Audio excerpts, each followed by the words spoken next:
In order to start 2024 right, I decided to upgrade the Naughty Corner, and I now have some custom built paint racks which I've made using my laser cutters. Got a little shelf for some game system stuff that I want to work on, and more importantly I got my airbrush out, as you probably saw in the previous video. So this one, it's cliche because everyone does it, but I think it's important to talk about reflecting on your goals in 2023 and what you're planning to do in 2024. So with that in mind, let's get started.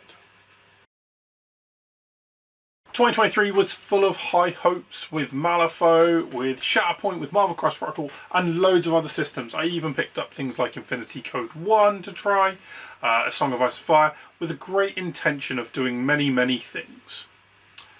And I can honestly say that outside of Malifaux and a bit of Shatterpoint, I struggle to reach those goals. So for me, 2024 has to be about being more attainable, rather than setting some really high, out there goals that I'm never going to achieve. Because I think if we do that, we're setting ourselves up for failure. Like, don't get me wrong, you need to be ambitious, but be reasonable, so that at the end of the year you're not reflecting going, oh well, I didn't really get to do all that. Like, what am I going to do now?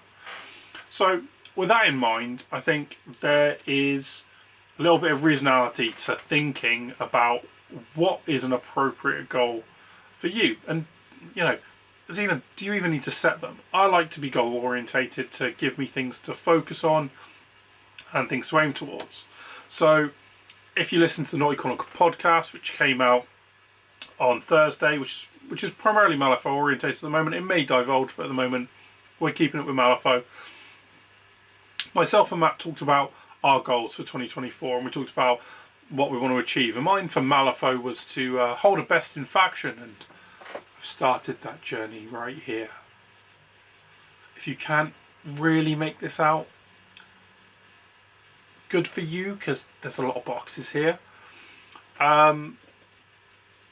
I want to try and win a painting competition, ideally in Malifaux, because it gives me a little rankings badge. But I think just like being truly satisfied with a paint job, I think that's the hardest thing, because I think I'm my biggest critic, because you know, I see everyone's work in progress on the Wednesdays, and you know, it can be deflating, because I think, well, I'm not that good, and it's like, but maybe I need to work on my skills a bit better. So here's another little thing.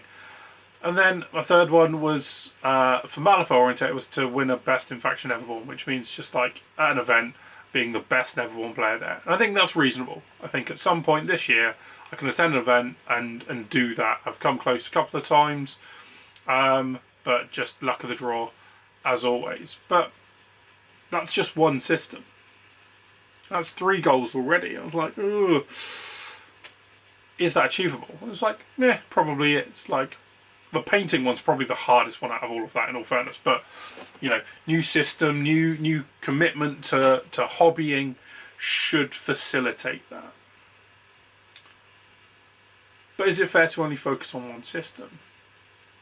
At Rampage Games, we stock Shatterpoint, we get Marvelin, we get Kings of War, we get Walking Dead. Everything that I can possibly think of, I can probably get. And so, do I want to set myself some wider hobby goals, and what's reasonable for that? I think that's the important part to identify. So for me, a hobby goal has to be sustainable, and it has to be, you know, reasonable.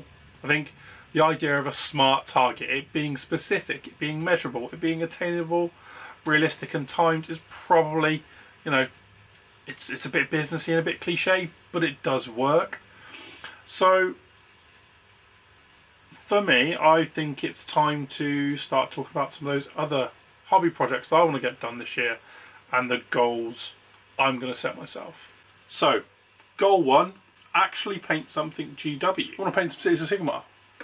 Now, I highlighted this in my first video and my second video, and probably a little bit on the channel, that like I really like the models. So I've actually already ordered more, and I haven't even started painting it, and I'm increasing my backlog without actually making progress. So I am very much going to be on Tuesday building Cities of Sigmar and thinking about my basing kit. Hopefully I'm going to get started on it on the weekend. as this video appears. But, you know, I think my first goal is I want to not necessarily go back to playing GW games, but they do make some super cool, awesome models. And I deprive myself of them by not getting them and not giving myself the opportunity because of the stigma I attach to GW, and maybe I need to remove that. So my aim is by the end of March to have this entire box painted and the Crisis Command Corps box that I've also built, which is like some of the heroes to go with it. And if I can do that, I'm going to reward myself with the Warcry box, which has got the little human hunters in it and the Yeti Gorges. So there we go. So specific, I would like to paint 28 miniatures plus the other 7 from the Command Corps box. So what, 35 miniatures? Okay. Measurable. It's measured. It's 35 miniatures. It's attainable. I should be able to do that. 35 miniatures in what, 7 weeks? At the time of this video, that's 5 miniatures a week. Miniature every other day, sort of thing. Miniature a day, a couple of miniatures a day, and some of them are just line infantry, so it's not going to take me as long. Giving myself a deadline. I think it's realistic. I think it's doable. I've already decided the paint scheme that I want to go for, so I think a very doable and achievable target for March. Goal number 2 is relating to Shatterpoint, actually, and that is I want to have a fully painted 4-squad roster ready to be able to go to an event, and I want to go to an event in the second half of this year. So I'm talking like June, July, August, because I'm a teacher by trade, so like my availability is a bit hit and miss, and it's not until the kids go in the summer from their exams that I get a bit more free time back to look at those sort of things. And so that's a very early goal at the moment. I can't decide what I really want as my thing. Like, there's some new Luke Skywalker stuff and Darth Vader stuff coming, and there's some Ewoks. Oh my god, there's so much cool stuff coming. But I think what I need to do is nail down the 16 or so models that I need to run that roster and start working on them. Now, I do have a tendency to bounty hunters, namely Cad Bane and Jango Fett, so they're definitely going to be a core of it. And then looking at what I want to put in to make it either thematic or competitive, and I think thematic is probably going to be the more way I go.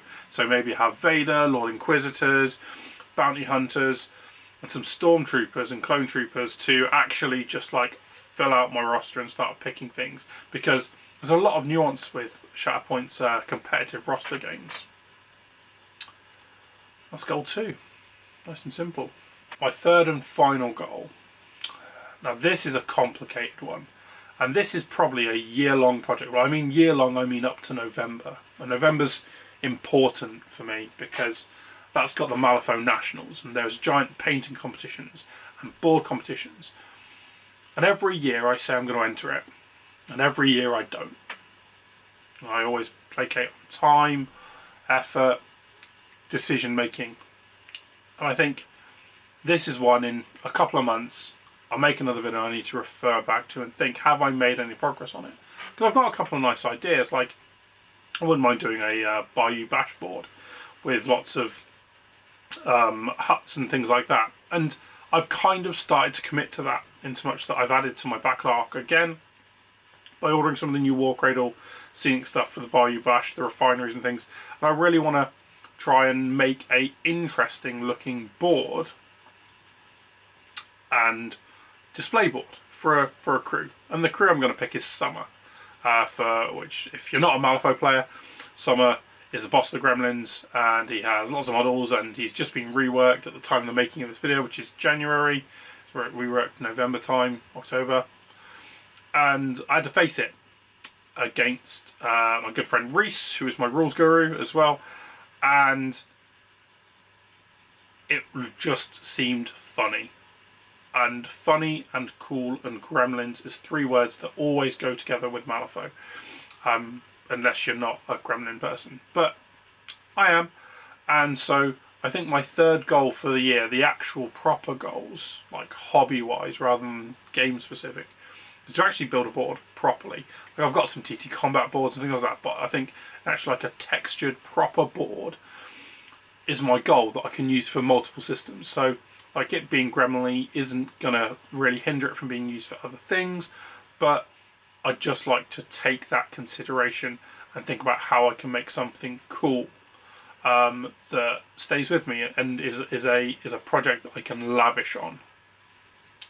So those are my goals for 2024. What about yours? Maybe it's to join a new community and start working with other people. We've got one. Check out our Patreon in the description where you'll get access to our Discord server for as little as $1 a month, and you can get all the early access videos and stuff like that. And we hold monthly painting competitions. So if you're struggling to motivate yourself and you want to see some work in progress, you want to hang out with us, join our Patreon and you can do all that with us. The idea here is to build a community of painters, gamers, players for lots of different systems and move it forward.